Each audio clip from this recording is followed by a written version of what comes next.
रामचंद्र जी घर के आंगन में इस दिसंबर की कड़कड़ाती ठंड में जमीन पर बिना कपड़ों के लेटे हुए थर थर काँप रहे थे।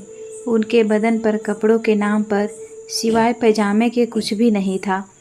बहू ने रात बिस्तर पर लेटने पर इतना मारा कि उनके शरीर पर मार के पड़े निशान अपना दर्द बयान कर रहे थे, और बेटे ने तो उनके बदन से कपड़ों भी नोच डाले थे। वह छोटे से अखबार से कभी अपने बदन को ढकते तो कभी उसको नीचे बिछाकर अपने शरीर को ठंड से बचाने की कोशिश करते, पर उनकी सारी कोशिश नाकाम रही।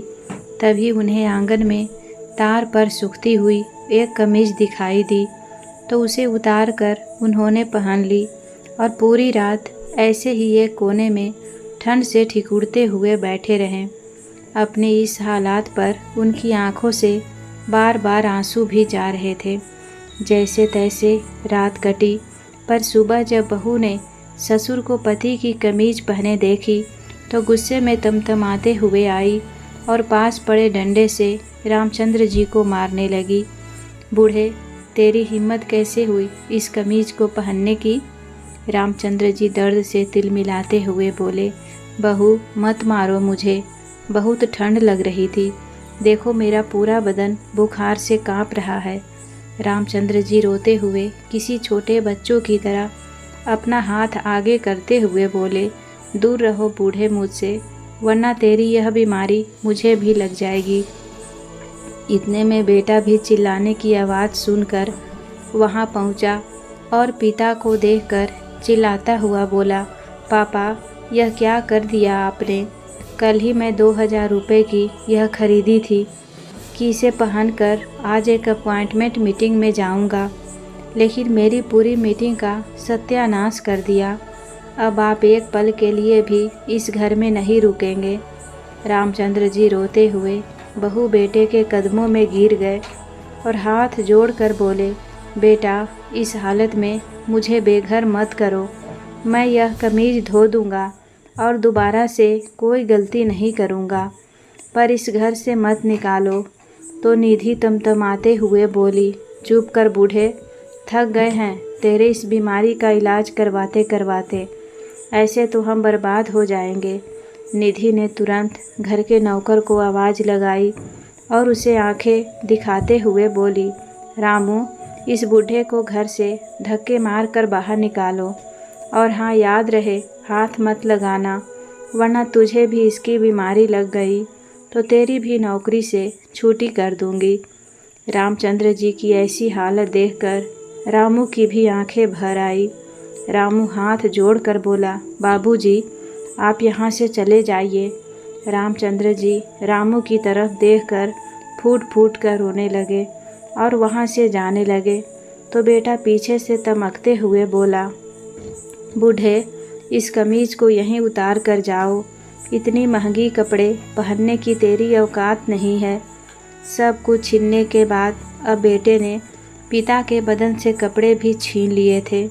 रामचंद्र बाबू बेटे के कमीज को वहीं उतार कर बिना कपड़ों के रोते हुए वहाँ से चले गए। कई दिनों तक दर दर भटकते हुए एक सड़क किनारे वह अपने जैसे लोगों के साथ उन्हीं की झुग्गी झोपड़ी के पास ज़मीन पर सड़क किनारे रहने लगे। सब लोग उनके कोढ़ की बीमारी के कारण उनसे दूर दूर ही रहते। आज 5 दिन से भूखे प्यासे रामचंद्र जी उस फुटपाथ पर लेटे थे कि तभी अचानक कुछ शोर सुनाई दिया। अरे चलो चलो, मैडम जी खाना लेकर आई हैं। एक 22 से 23 साल की लड़की अपनी माँ के साथ उस गरीब लोगों के लिए खाना लेकर आई थी। सभी को खाना दिया जा चुका था। रामचंद्र जी जब तक वहाँ पहुँचे तब तक सारा खाना बढ़ चुका था।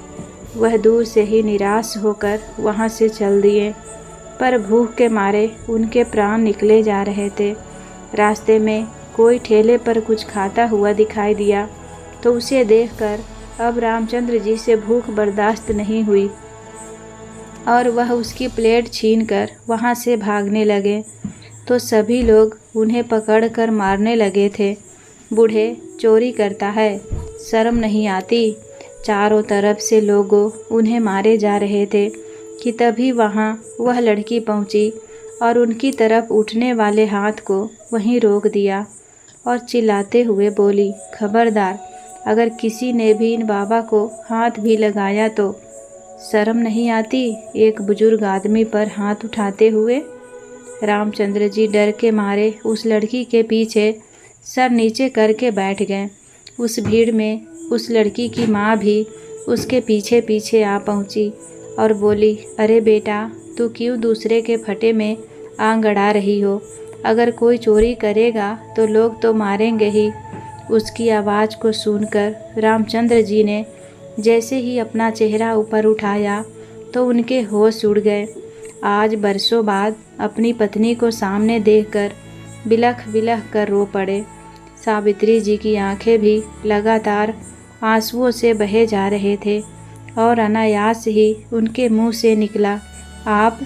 वह जैसे ही उनके करीब आने लगी, रामचंद्र बाबू दूर से ही बोले, नहीं सावित्री, मुझे हाथ मत लगाओ, वरना मेरी यह बीमारी तुम्हें भी लग जाएगी। सबने मुझे ठुकरा दिया है, तुम भी मेरे पास मत आना। अपने पति की ऐसी हालत देखकर सावित्री जी से रुका नहीं गया और उन्होंने रामचंद्र जी को गले से लगा लिया। उन दोनों का मिलन देखकर कुछ लोगों की आंखें नम हो गई थी। कैसे हैं जी आप, और आपकी यह हालत कैसे हुई? रामचंद्र जी बोले, सावित्री, बहुत भूखा हूँ, क्या फिर से तुम्हारे हाथ का खाना मिलेगा? जब से तुम गई हो एक एक दाने के लिए तड़प गया हूँ। सावित्री की जी उन्हें अपनी बेटी के साथ घर लेकर आई और रामचंद्र जी को पेट भर खाना खिलाया। रामचंद्र जी खाना खाकर हैरानी से बोले, पर सावित्री, तुम जिंदा हो? कहीं मैं कोई सपना तो नहीं देख रहा? और यह तुम्हारी बेटी है, कौन है? सावित्री जी बोली, बहुत लंबी कहानी है जी, बाद में बताऊंगी, पर आपकी यह हालत कैसे हुई? कहीं आपको भी मेरी तरह बेटे बहू ने? रामचंद्र जी बोले, सावित्री, तुम्हारे जाने के बाद बेटे बहू ने मुझे कहते कहते वह अपने अतीत में खोए चले गए। अरे पापा जी, मम्मी जी तो रही नहीं, तो आप बहुत आलसी हो गए हैं। कम से कम छुट्टियों के दिन तो घर का काम कर लिया कीजिए। आखिर आपको काम ही कितना रहता है। मैं तो कहती हूँ कोई पार्ट टाइम जॉब पकड़ लीजिए। पूरे दिन इधर उधर घूमकर शाम होते ही घर चले आते हैं और पूरे दिन चाय पीते रहते हैं। कम से कम बाहर कुछ काम करेंगे तो 2 पैसे आ जाएंगे और आपका भी वक्त कट जाएगा। अब मेरा मुंह क्या देख रहे हैं? जाइए और जल्दी से चिंटू और बबलू को बस स्टॉप पर छोड़ दीजिए। गुस्से में बड़बड़ाती निधि अपने ससुर रामचंद्र जी को सुनाकर कहती है। रामचंद्र जी चुपचाप कभी बहू को देखे तो कभी बेटे को।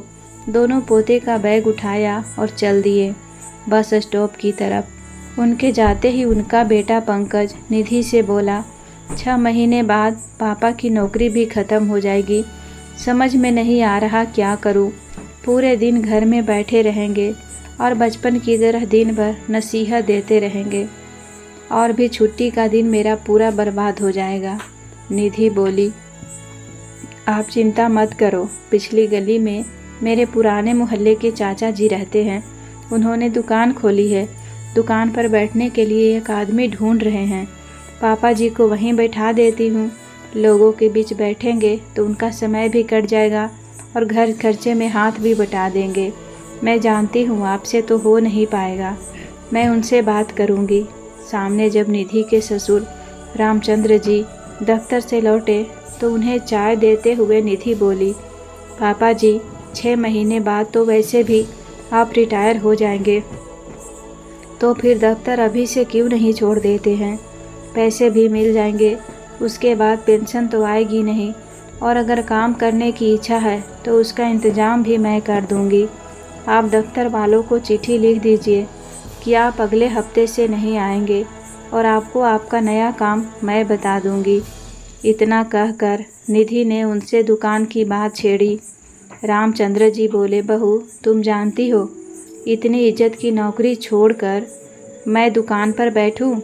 तभी पंकज वहां आया और बोला, पापा, आप निधि की हर बात का दूसरा मतलब क्यों निकालते हैं? अरे नौकरी छोड़ने में ही हमारा फ़ायदा है। वैसे भी सारे पैसे आपको जोड़कर मिल जाएंगे। फिर बैठकर आप क्या करेंगे? अभी इसके चाचा जी को एक आदमी की ज़रूरत है। हो सकता है बाद में ज़रूरत ना हो। फिर क्या आप घर बैठकर रोटियां तोड़ेंगे? निधि जो कह रही है आप बस इतना ही कीजिए। इतना कहकर दोनों वहाँ से निकल गए। रामचंद्र जी अपनी पत्नी की तस्वीर की तरफ देखते हुए नम आँखों से बोले, सावित्री, तुम्हारे जाने के कुछ महीने इन लोगों ने परिवार की तरह मेरा साथ दिया। फिर मुझे यह लोग बोझ समझने लगे। हर समय अपने फ़ायदे की बात सोचते हैं। मेरी भावनाओं की कोई कदर ही नहीं करते। याद है तुम्हें जब पंकज बीमार पड़ता था, पूरी रात उसके सिरहाने बैठकर मैं रातें बिताता था। आज वह बेटा मेरी नौकरी छुड़ाकर मुझे मजदूरी करवाना चाहता है। कहते कहते उनकी आंखें भर आई। क्या बिना पत्नी के इस वृद्ध व्यक्ति की कुछ ऐसी ही हालत हो जाती है जब वह बेटे बहू पर 2 रोटी के लिए आश्रित हो जाता है। सोचा जाए तो वह अपना इंतजाम खुद कर सकते थे, पर इस उम्र में वह सबके साथ रहना चाहते थे। यही मोह माया बूढ़े माता पिता से उनके स्वाभिमान आत्मसम्मान को छीन लेता है। आखिरकार रामचंद्र जी मजबूरी में ही सही बेटे बहू की बात मान ली और 1 हफ्ते बाद वॉलंटरी रिटायरमेंट ले लिया और बेटा बहू और अपनी बेटी ममता के लिए नया मकान खरीदा, यह सोचकर कि बेटे बहू खुश हो जाएंगे। यह बात सुनकर निधि के तन बदन में आग लग गई और वह उनसे नाराज़ रहने लगी और निधि ने रामचंद्र जी को मजदूरी करने पर मजबूर कर दिया। उन्होंने कभी नहीं सोचा होगा कि जो आदमी कभी दफ्तर में हाथ में कलम पकड़ता था, आज अनाज की बोरी उठा रहा है। दिन रात बेचारे करते थे। सुबह नौकरानी के हाथों वह 2 रोटी और सूखी सब्जी भिजवा देती थी। उसी पर वह सुबह से शाम रह जाते थे। एक रविवार की छुट्टी मिलती थी, वह भी निधि से देखा नहीं जाता था। एक रोज़ निधि पंकज से बोली, आज रविवार है, अब क्या पापा जी आज पूरे दिन घर में रहेंगे और उनकी सेवा मुझे करनी होगी। सुनो जी, मुझे यह सब नहीं होगा। ज़िंदगी भर जो कमाते आए वह तो आपकी माँ के हाथों में देते हैं और रिटायरमेंट के पैसे से 2 मकान क्यों खरीदा? मैं कहती हूँ आपकी बहन ममता का इनके पैसों में क्या ही हक है? वह तो आप विदेश में जाकर बैठ गई है। अरे जब दान दहेज देकर बेटी को विदा कर दिया तो उसके लिए मकान खरीदने की क्या ज़रूरत थी? जाकर रहे अपनी बेटी के पास, वही करे। अब उनकी सेवा। पंकज बोला, अब पापा रिटायर हो गए हैं तो यकीनन इसी घर में रहेंगे। मैं इनमें क्या ही कर सकता हूँ? तुमने देखा होगा मैंने उन्हें कितना समझाया, पर उन्होंने कहा कि माँ की यह अंतिम इच्छा थी कि वह अपने पैसों से अपनी बेटी का भविष्य सुरक्षित करे, तो मैं कैसे मना कर सकता हूँ? तुम ही बताओ। और यह घर भी उनका ही है, तो इस घर से हम उन्हें कैसे निकाल सकते हैं? निधि बोली, वह सब तो ठीक है, उनको नौकरी छोड़े हुए 6 महीने हो गए हैं। आपने गौर किया है 3 महीने तो वह ठीक ठाक है, पर पिछले 3 महीने से मैं देख रही हूँ उनकी तबीयत ठीक नहीं चल रही है। मैं तो कहती हूँ एक बार टेस्ट करवा दो, कहीं कुछ ऐसी वैसी बीमारी निकली तो हम सब लपेटे में आ जाएंगे।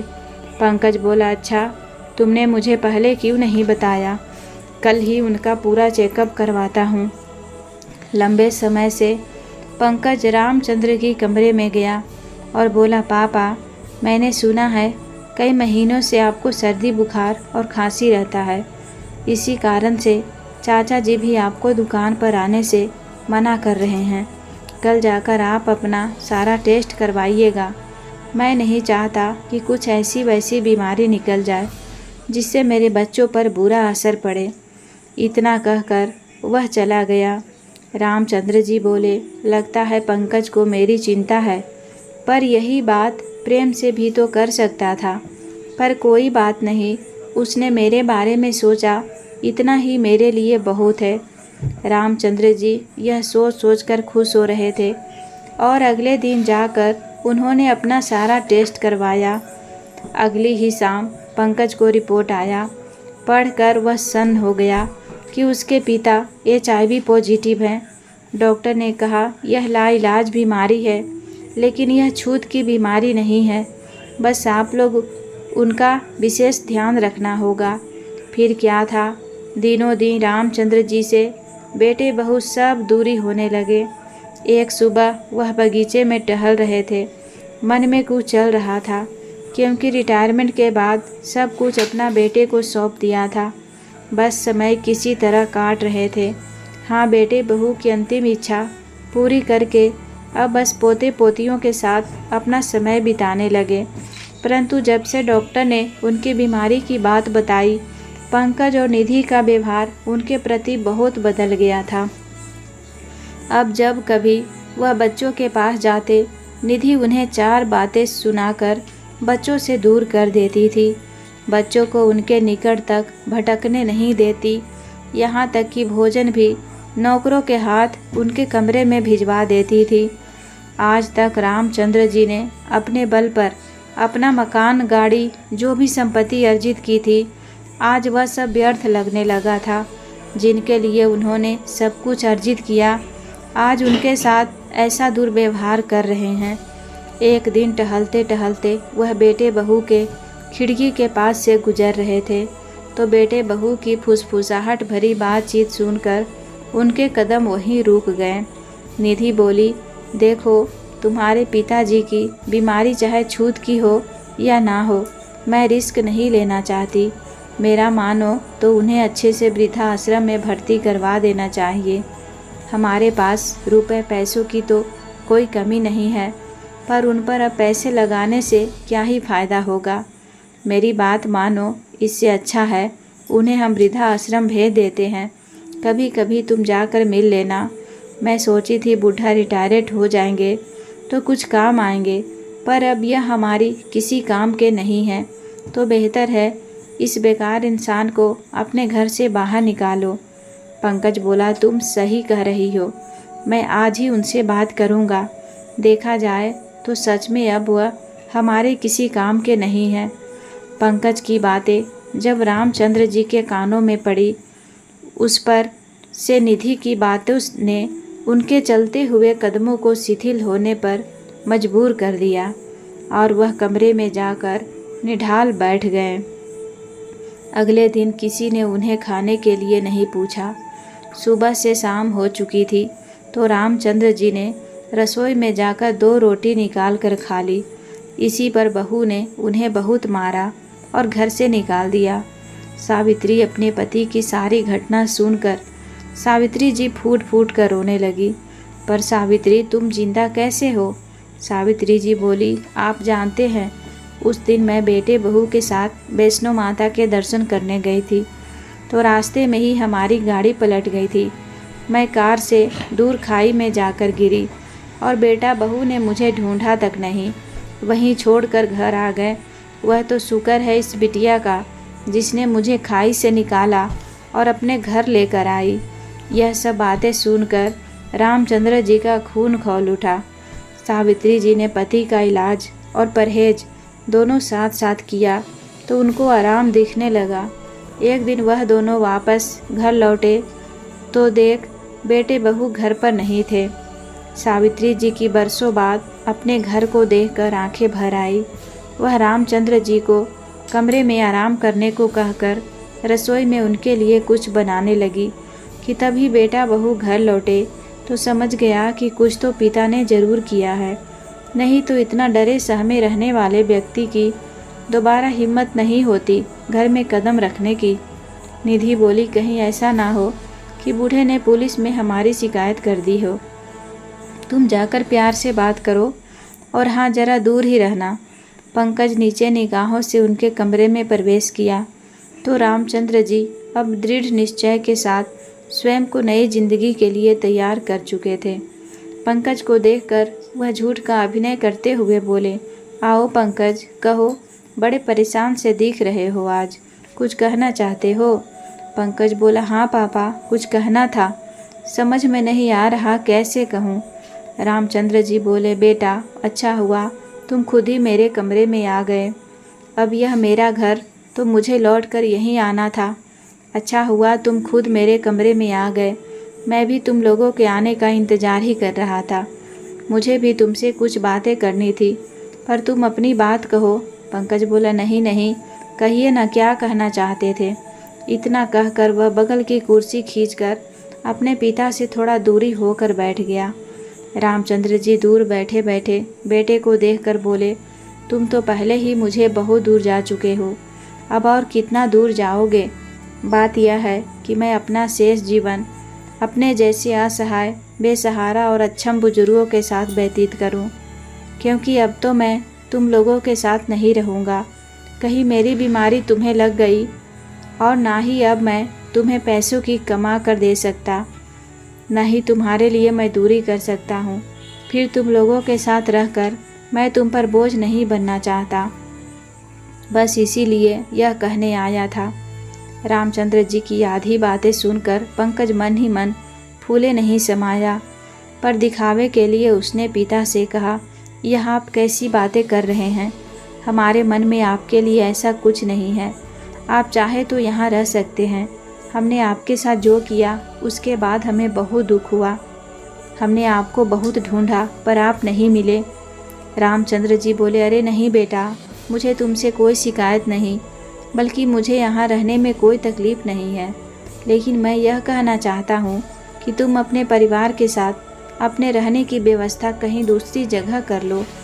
मैं इस बंगले को वृद्धाश्रम का रूप देने का निर्णय कर लिया है, ताकि अपनी यादों और जड़ों से जुड़ा रहकर ज़िंदगी भी जी सकूं, क्योंकि इस घर में मैंने अपनी ज़िंदगी की जमा पूंजी लगाई है, तो मैं इस घर को कैसे छोड़ सकता हूं। मैं अपनी बात पूरी कर ली, तुम अब जा सकते हो, और जितनी जल्दी घर को खाली कर दो उतना ही बेहतर है, क्योंकि मैं नहीं चाहता मेरी वजह से तुम्हारे बच्चे और तुम्हारी पत्नी को कोई तकलीफ़ हो। इतना कहकर रामचंद्र जी अखबार लेकर पढ़ने लगे। निधि को जब सारी बात पता चली, उसने बहुत हंगामा किया और रामचंद्र जी पर जैसे ही हाथ उठाने को चली कि पीछे से किसी ने उसका हाथ पकड़ लिया और खींचकर एक तमाचा निधि के गाल पर जड़ दिया। माँ को सामने देखकर दोनों की आंखें फटी की फटी रह गई। माँ, आप? सावित्री जी बोली, हाँ मैं, जिसे तुम खाई में छोड़कर चली आई थी, और आज वही माँ तुम्हारे सामने तुम्हारा काल बनकर खड़ी है। निकल जाओ मेरे घर से। निधि बोली, बुढ़िया, तुझे मरने के लिए छोड़कर आए थे ताकि तुझसे पीछा छूटे, लेकिन फिर भी आखिर बच ही गई, और इस बूढ़े को भी पता नहीं कहाँ से उठा लाई। सावित्री जी ने दूसरा तमाचा भी बहू के गाल पर जड़ दिया और बोली, खबरदार, अगर एक शब्द मेरे पति के खिलाफ निकाला तो, वरना 1 मिनट नहीं लगेगी तुम लोगों को जेल की हवा खिलाते हुए। उसके बाद रामचंद्र जी ने सचेत किया कि अगर तुम लोग इज्जत से जाना चाहते हो तो बेहतर है, वरना मैं पुलिस को अभी बुला लेता हूँ। पंकज अपने पिता को जानता था कि वह बहुत कम बोलते हैं, पर जब भी बोलते हैं वह उनका आखिरी फैसला होता है। तो उसने समझदारी दिखाई और निधि को कहा, यहाँ से जाने में ही हमारी भलाई है, मगर ना रही सही इज्जत भी चली जाएगी। आखिरकार पंकज को खाली हाथ सर झुकाए उसे घर से निकलना पड़ा। अब तो वह किसी को बता भी नहीं पा रहा था कि आखिर उसके पिता ने उसे अपने ही घर से बाहर जाने के लिए क्यों कहा। पर रामचंद्र जी ने अपने घर को आधा किराए पर चढ़ा दिया और अपनी पत्नी और उस बेटी के साथ खुशी से रहने लगे। विदेश में रहती उनकी बेटी को जब सब पता चला तो उसने भी भाई भाभी को खूब खरी खोटी सुनाई और पिता का इलाज एक अच्छे अस्पताल में करवाया। 1 साल का इलाज के बाद रामचंद्र जी बिल्कुल ठीक हो गए और उसने अपनी सारी जायदाद अपनी उस बेटी के नाम कर दी, जिसने उन्हें नया जीवन दान दिया था। दोस्तों, कहानी पसंद आए तो वीडियो को लाइक, चैनल पर पहली बार आए तो सब्सक्राइब करना ना भूलें। कहानी को पूरा देखने और सुनने के लिए धन्यवाद।